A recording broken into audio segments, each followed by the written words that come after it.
Hi guys, welcome to my channel and welcome back if you are returning.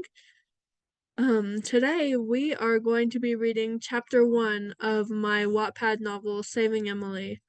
And this book, a little background on it, I wrote it in 2020 and it has not improved with age. It's really, really cringy. Every time I think about it, it gets more cringe. So, if you like cringy Wattpad books, then this is the place for you.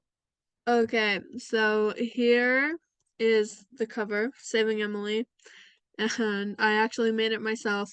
I made it on Pic Collage, as you can see with the watermark. That's kind of awkward. But, so let's get into chapter 1, if it'll ever load. Okay, chapter 1. Hey, Rosie. I looked up in annoyance. What do you want, Dominic?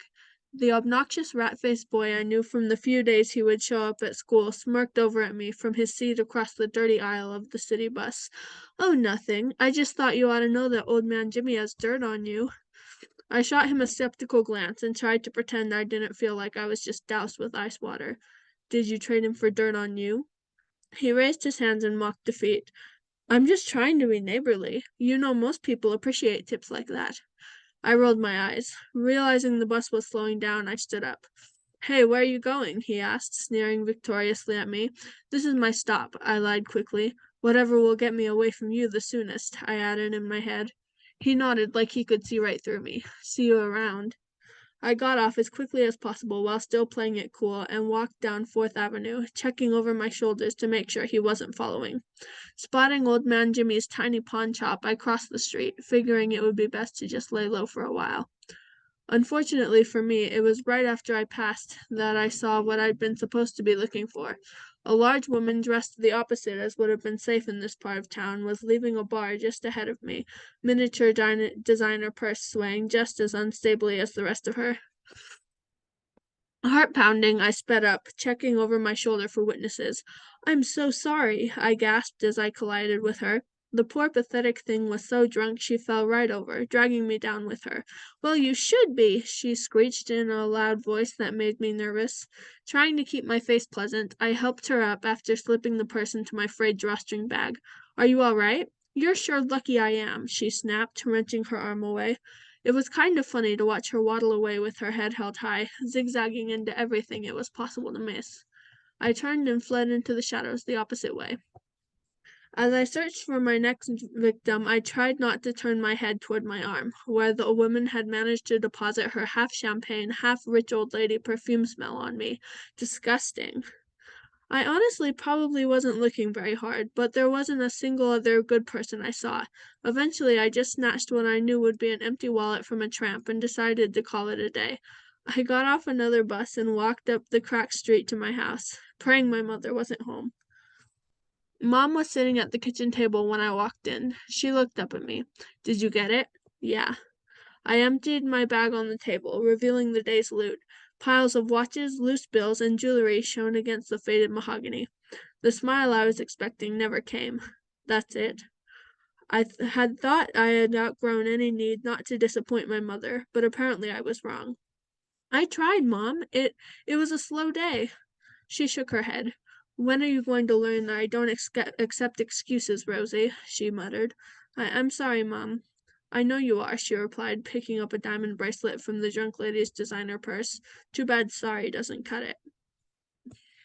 I stayed out there listening to her mumble about ungrateful children and pulling my own weight for as long as I could stand before fleeing to my room, which was really just a sheet hung dividing a 10-foot area from the rest of the dingy living room.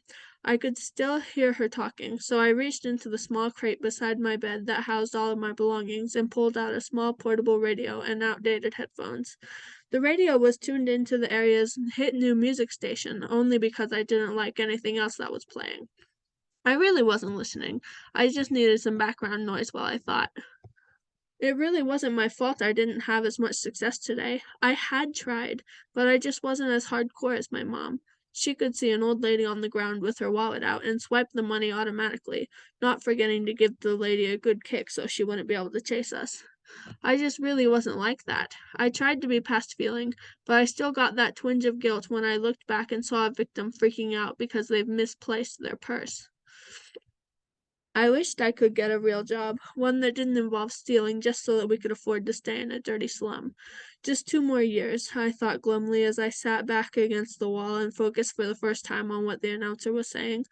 You heard it here first, folks. Come down to Whistlewood Studios first thing tomorrow morning for a chance to star in your own TV show. That's right. Auditions for the new hit new sitcom Trouble in Time is this Saturday from 8 to 3. See you there. I had never heard of that show before.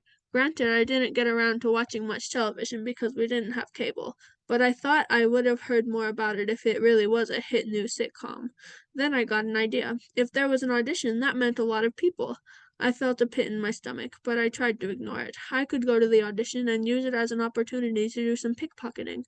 There would be so many people there, no one would notice me. I lay back against my pillow, trying to be proud of myself for coming up with this idea. Yay! That's the end of the chapter, and then there's an author's note. Hi, I'm Thais. Thank you so much for taking the time to read. Please feel free to comment. Don't be shy. I love hearing from you.